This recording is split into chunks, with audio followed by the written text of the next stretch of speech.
Right about now, we delve into our main conversation for the morning, and on set, we are actually joined by Kamwala Ward 5 Councillor, Mr. Mainde Smart, to come and talk about various issues actually surrounding his ward.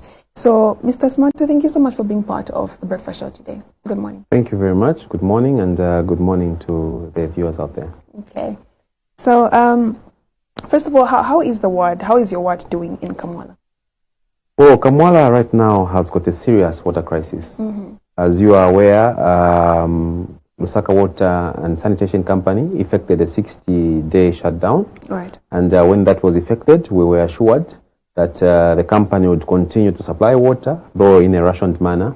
Houses would continue receiving water maybe for 8 to 12 hours in a day. But what has happened is that schedule has totally been thrown off and thrown out the window. Because since the shutdown began, almost 50% of houses and residential dwellings in my ward, and that even includes critical facilities like markets, like Kamwala Market, for instance, and also schools and clinics, are experiencing a serious water shortage.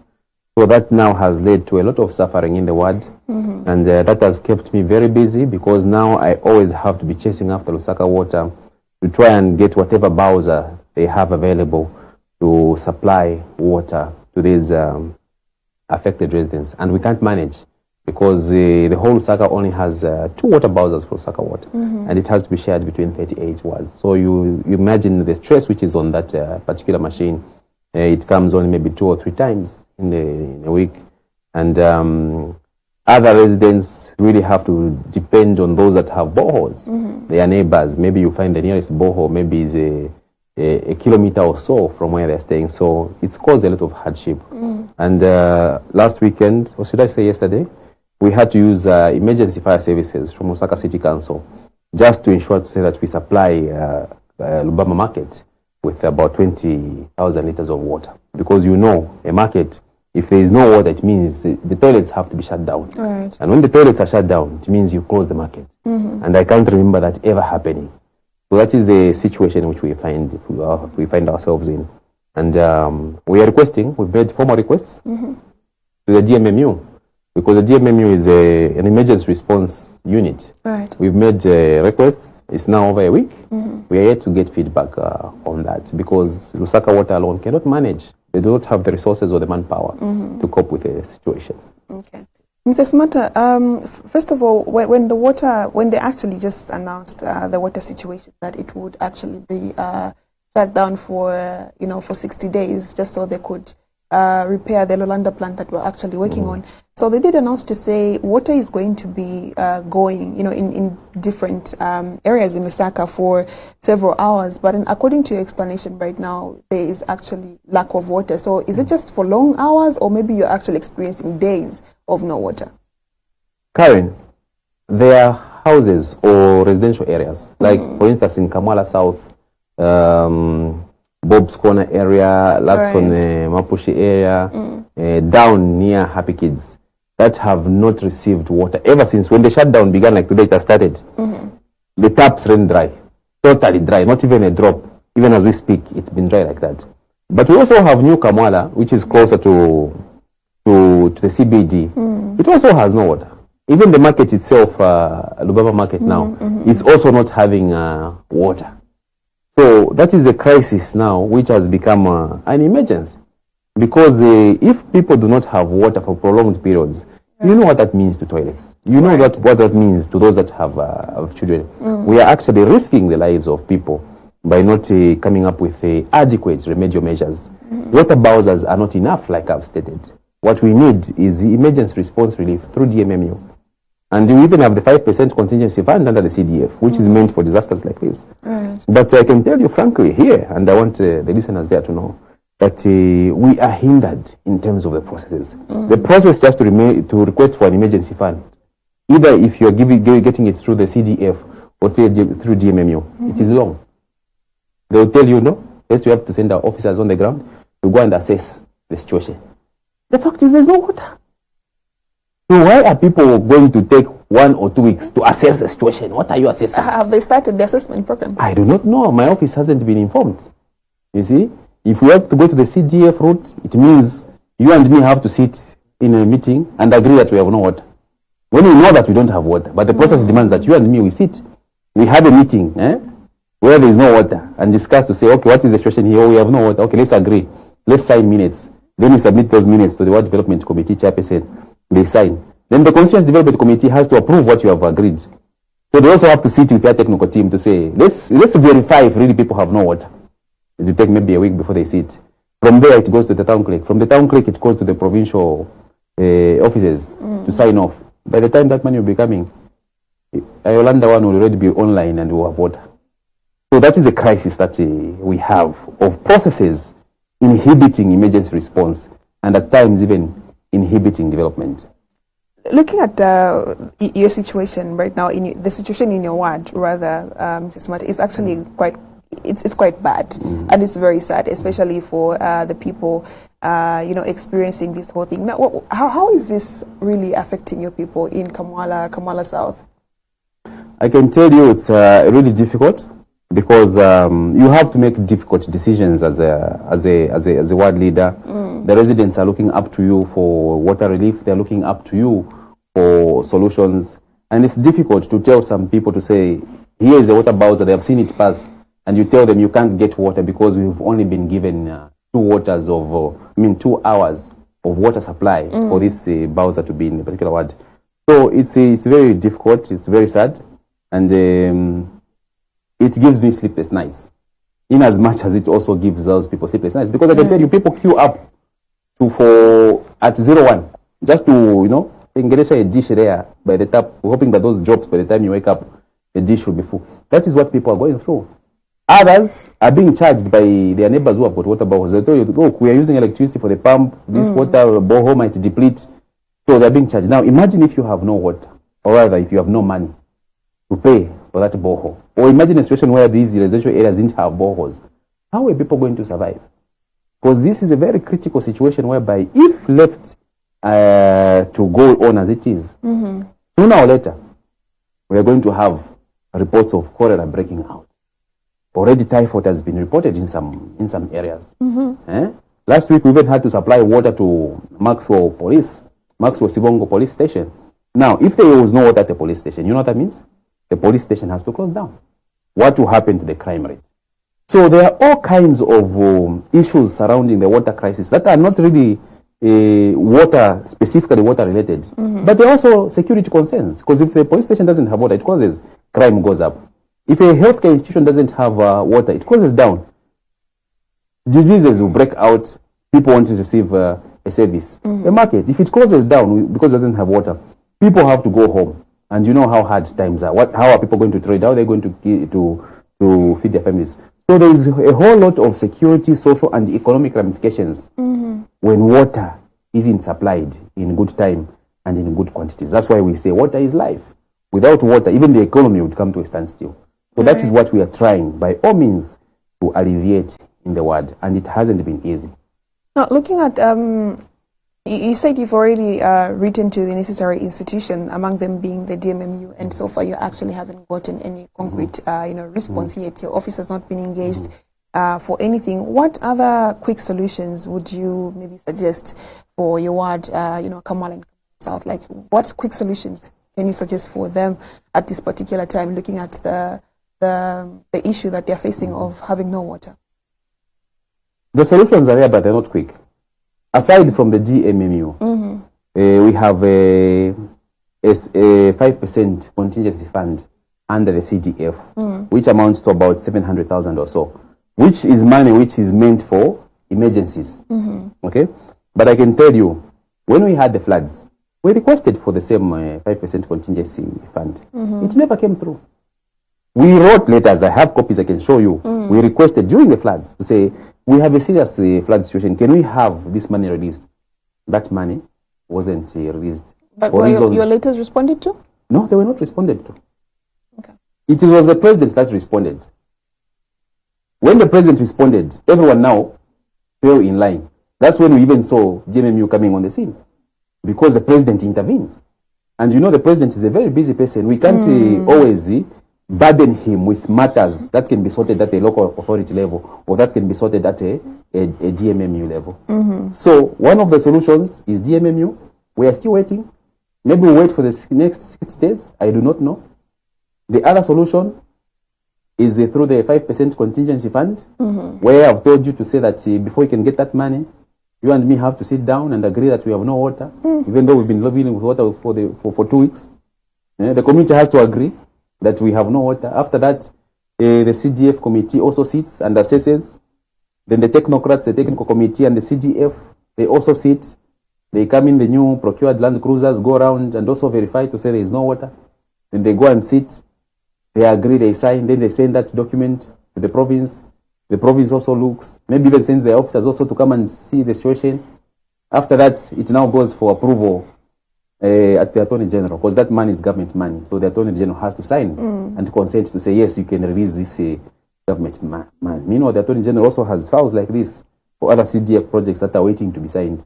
And yours comes now, it is it. So you understand, it's a solution, but it's not a quick one. The quickest solution, and I'm afraid this now comes down back on us as residents, is to contribute money to hire private water bowsers. And that is an option which I'm looking at.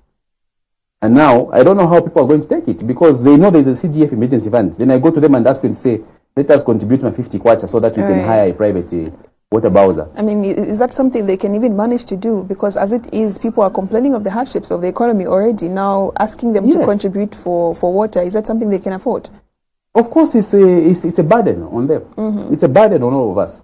But what choice do we have if we are not getting response from the DMMU? If the process to get to the 5% contingency fund from the council takes maybe 3 or 4 weeks, are we going to stay without water? What we have at the moment is just one water bowser that is going through, and I've told you, it can't manage to facilitate for all the houses. I've received over 56 requests, different hotspots where there are no water. Yesterday, I only serviced 4. So the 52 feel like, I'm letting them down. Because I can say every time we are seeing you posting pictures about you, well, here you have never come here. How do you make people understand why you are seen with a water bowser almost every 2 or 3 days, but you've never been to their doorstep? It's a difficult burden, but that burden is there because institutions that are supposed to lighten this burden and also intervene are not intervening. Okay. Mrs. Martin, now looking at this issue of water actually shortages that has been affecting not only the residents but you as well, because at the end of the day they are all looking up to you to actually find a solution for them. Where I'm going with this question is now, the Constituency Development Fund. Because, different people and stakeholders would still come and argue to say like, okay, no, CDF is there, but it's not working. It's there, but it's not being implemented in, some parts of the countries. Only some constituencies would maybe benefit from it, while others haven't even seen the effect of, the program itself. What do you have to say about now the Constituency Development Fund program in your ward, looking at how all these issues, not only the water issue, but also now the flash floods you also talked about that really affected your ward, and still you didn't really benefit from the CDF program. What do you have to say about it? When people say that CDF is not working, they have a point. Because we are almost over 2 years basically in power as the new Dawn government. And I can give you an example. In my ward, for the past 2 years, we have now gotten CDF funding twice. And the next year it will be a third one with an increased CDF, which is taking us to 30.6. But I can't point out a single completed project. Not even the project which I found, the construction for a maternity wing at Kamwala South Health Post, which I found, it started in 2019. This is 2023. How many years? 4 years down the line. We still haven't managed to complete that maternity wing with all the available funds. You might ask, and the people are asking, where is the money? You might ask, what is the problem? The problem has to do with the process. We've made the process so cumbersome, so complicated, and so lengthy that by the time I'll be clocking 5 years as a councillor, I would have only implemented completed projects maybe for 1 or 2 years. My next successor will come, will have a backlog of 2023, 2024, 2025, and he also has 5 years to go. So This is what the president talks about when he says we have to remove the bottlenecks, the rigidities. We're talking about the process and the stages that are involved in disbursing this money.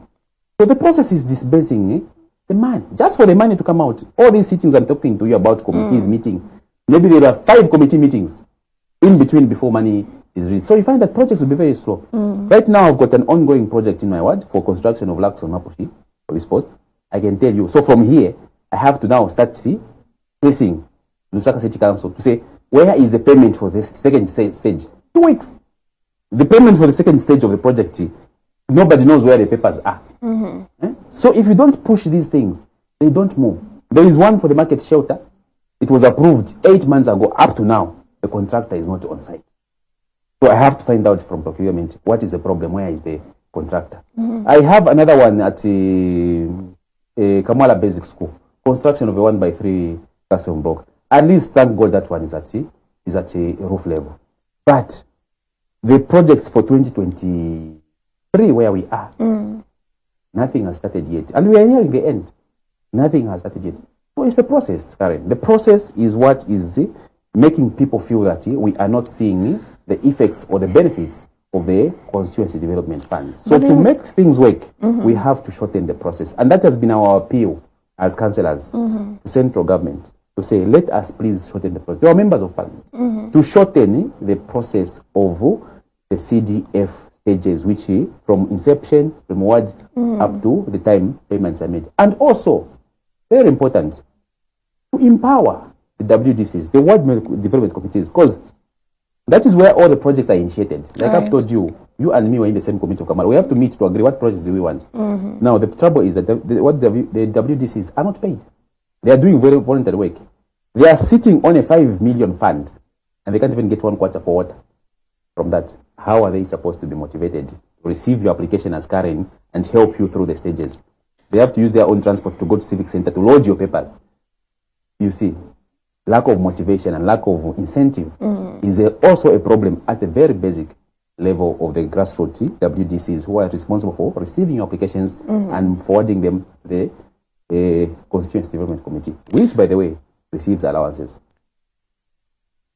Mr. Simata, I believe from last year all through to this year, reports we've actually been getting from the CDF committee is that they are actually revising the guidelines of CDF and making it easier for people to be able to access these funds. So can we say that that is not true, or maybe they haven't yet done that? Because these are reports we've been getting from last year after people started complaining to say, you know, the process is so cumbersome, like, you know, for one to be able to apply for CDF, even if they do have meaningful projects, you know, good innovative ideas that they need the project, the CDF money for. But then they just weren't able to access it because of the lengthy procedures that they have to undergo to be able to access that money. So can we say that this is a procedure that has not yet been revised or revisited by the CDF committee? The revisions or the plans to revise the CDF Act are there. And I can confirm to you that so far, one of the challenges was the burden on the Ministry of Local Government, which was the responsible ministry to endorse all projects. So because there was a lot of files going there, they said, okay, let's delegate to the provinces. So now the provinces are the ones that are finally signing off for projects. That is one step ahead. However, the revision of the CDF Act, like to shorten the processes of application or to make them less complicated, that one is still in the pipeline. Because, you know, to change an act, you need to go to Parliament. Parliament has also its own structures on how they do things. So that is in the pipeline. I'm sure maybe by the end of December, we'll get a revised CDF Act, which shortens the process. Otherwise, as things stand now, if you wanted to apply for a loan under the CDF, Karen, if I just gave you an application form, say, here's an application form, and I left you alone, not even a professor of finance at the University of Zambia is going to help you. They will also make mistakes because it's really a technical document whereby you need a consultant, a financial consultant, to help you fill it in. You also need a business proposal. If you are getting 100,000 or 150,000, they require a business proposal. Explain why are you borrowing this money. And do you know anything about cash flows? They'll ask you, what is your cash flow statement for the next 3-4 years? Now, a person that has never been to school, I just want to operate a hardware shop because my father left me in hardware business. Women and youths that are actually encouraged to apply. How am I going to prepare a cash flow statement? I don't even know that. Even SCCA students in level 2 don't know anything about cash flows, and you expect an ordinary person to prepare a cash flow statement. That's why we're saying the process must be simplified. So with that said, Mr. Smata, would you say there are any, let me just say, members of your ward in Kamwala and Kamwala South, would you say there are any people that you have maybe seen for yourself or heard of that are taking advantage of the loans and or the empowerment just under CDF? Yes, they are there. They are there, but I can tell you honestly again that the information on the CDF, what is CDF, how do I access it, when do I access it, that information is lacking. And that's why amongst the reforms or the revision of the CDF Act, we want a component, maybe 5% of the CDF, to go into publicity. So that even you, as Millennium TV, from time to time, you'll be running an advert every 1 hour or so, explaining to people what is CDF, what are the requirements, how do you access it, when do you access it. Because there are people that are coming now. This is October. They want to apply for loans or grants for 2023. They don't know that we closed in February. But you can't blame them because the information is scanty. And as civic leaders, on my part, I try my level best from time to time. I go into the community, through the churches, through the schools, to explain these things. But how many people are you reaching that way? There are very few. Others really don't have access to a radio or a television set, or maybe even social media, for them to understand what is going on. Okay. Now, before we even come to the conclusion of our discussion this morning, Mr. Smata, back to the water shortages challenges that you're actually facing as Kamwala. I know it's not only Kamwala and Kamwala South actually facing these problems, but there are also different areas in Lusaka that are also facing similar problems in regards to water shortages. How has been the conduct of the council, regarding all these issues as well? All right. First of all, Karen, it will delight you to know that Lusaka Water and Sanitation Company is actually a company owned by Lusaka City Council. Right. Yes, it was just detached. Lusaka City Council still owns about 50% shares in that company. So by all means, we should have been on top of things. Because like I'll tell you now to say, I was shocked to learn that Lusaka Water only has 2 water bowsers. That company should have at least a fleet of 20 to 30 water bowsers. Because even when that plant resumes, there are times when some areas are just dry. Some areas just experience low water pressure throughout the year. In the dry season, it is even worse. So there should be an investment into companies like Lusaka Water and a sanitation company, which is a public entity. There should be an investment there. So on the part of the council, really, we are constrained. The council has not even a single water bowser. Right now, Lusaka City Council only has 1 fire tender. I've told you to say yesterday, I had to request for a fire tender from Lusaka City Council just to refuel the tanks in the market. Now imagine if an emergency came up to say there is a house on fire or some property in fire in Lusaka. Meanwhile, they have offloaded all their water at the market. They would have to go back to the station, load water, and then go to respond to the emergency. It does not work well.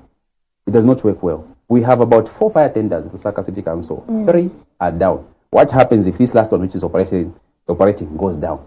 Those are infrastructure and technical issues we have to look at as a local authority. And we have a long way to go to affect the efficiency of the local authority. Because truth be told, the Lusaka City Council has its own challenges. We just recently overcame the issues of salaries. But when it comes to equipment, when it comes to waste management, when it comes to water education, even the CDF implementation itself, it remains a challenge. And now there is devolution. There are more functions that are coming to the Lusaka City Council. Part of RATSA is coming to Lusaka City Council. Healthcare institutions, education institutions, they are all come under the local government. That is a devolution or decentralization that is going on. Imagine now, there will be more work to be done at the Lusaka City Council. And if we are failing to implement quickly the issue of CDF, what more all these devolved functions that are coming in? It will be chaos if not properly managed. But I believe that there's always a solution to all these things. And it all depends on the leadership that is in place. And right now, we've got an able president, we've got able ministers, and even ourselves as civic leaders, we are trying our level best to steer the ship in a direction where people will receive better services, even in times of disaster like where we are, we have no water. We should have at least a lot of water bowsers where everyone gets a supply of water at least once a day or twice a day. You know, listening to your explanation right now of the conduct of the Lusaka City Council, Mr. Samata, so we can conclude to say there is not really much that they are doing. So at the end of the day, they do have quite a lot of responsibility, like you've just explained, and we're not really seeing much or that from them as we expect. Why do you think really that is? Is it just maybe an issues of negligence, or maybe there's something more to them not really coming up to own up to their responsibility as the council than we actually see? The major challenge which Lusaka City Council faces, and I think it's the same for most of the local authorities in Zambia, if not all the local authorities. One is a capacity. We do not have enough capacity. And this is not a problem that began today, last year, or 10 years ago, or even 20 years ago. These are historical issues that have been with us for the past 40, 50 years. Because I can tell you to say, Lusaka City Council has got a debt of, I think, almost 2 billion. That's in Congole. Pensions, electricity, water. So all these issues are on us. So whatever little money is made, we have to give ZRA something, we have to give NAPSA something, we have to give NIMA something, and you have to keep on paying your workers. And you also need to be able to provide service delivery. In your words, do roads, do water, do street lighting, schools, maintenance, all those things. So you find that the financial capacity is always a challenge. On top of that, the infrastructure capacity is another thing. Because I've told you, Lusaka City Council, the biggest city council in Zambia, does not have a single water bowser. Not even one. The biggest council is running only one fire tender. You can imagine if a fire was reported in 3-4 places at a time. And we're in October. This is a season where it's hot and the fires break out again. And you only have one fire tender. What do? You yourself have to call in ZAF, ZNS, Zambia Army to loan you their fire tenders. If these other institutions have their own fire tenders, why can't we have enough fire tenders and enough water bowsers? Because ours is safety, service delivery. So we have to build the financial capacity for these councils. That means you, Karen, must always be on time in paying for your waste disposal, subscription fees.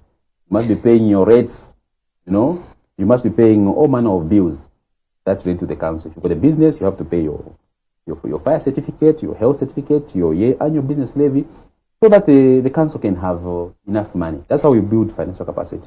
And as well, from our part, we need to buy more equipment and establish more infrastructure projects to keep this city going. So there's a lot involved, but primarily it's the financing. That's where we have to do a lot of work, not just to generate more, but also to seal all those loopholes, where somebody will come and buy a spare part worth 2,000, they say, no, this spare part is worth 10,000. That is a serious financial leakages. And that happens.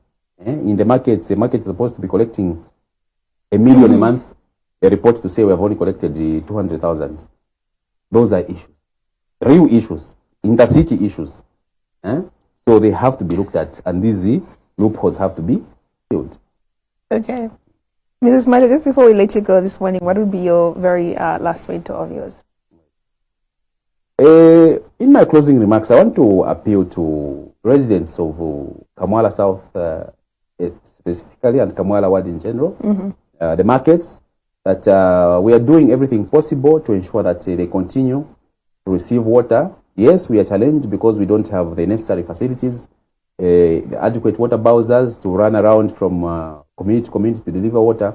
But we are doing everything possible to engage other stakeholders to help us with the finances, government institutions like DMMU, Lusaka City Council under the CDF 5% emergency fund, to release this money as soon as possible so that we can begin to supply people with water for the next 30 or so days which are remaining under the shutdown. It's very difficult, I know, to have to be in a house without water. It's hot season. Yeah? Ladies have to bath here, I don't know if it's 4 or 5 times a day. So we are struggling, and we are not resting, we are not sleeping. From here, I'm going to Lusaka City Council to see what can be done to ensure that there are some of these measures are also implemented so that we can find quick fix solutions. Long-term solutions, of course, they're talking about digging some trenches to lay some pipes from high pressure points to low pressure points. We are looking at sinking of boreholes. At least every police post and health post must have a community borehole for situations like this. But those are long-term measures. Now we have to deliver water with water bowsers communities. Okay.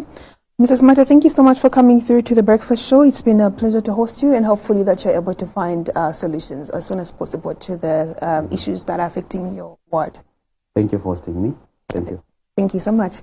There you have it, viewers. We're just having this particular conversation, of course, with Kamwala Ward 5 Councillor, Mr. Mindus Mata, talking to us about some issues that are actually affecting his ward right there in Kamwala and Kamwala South, respectively.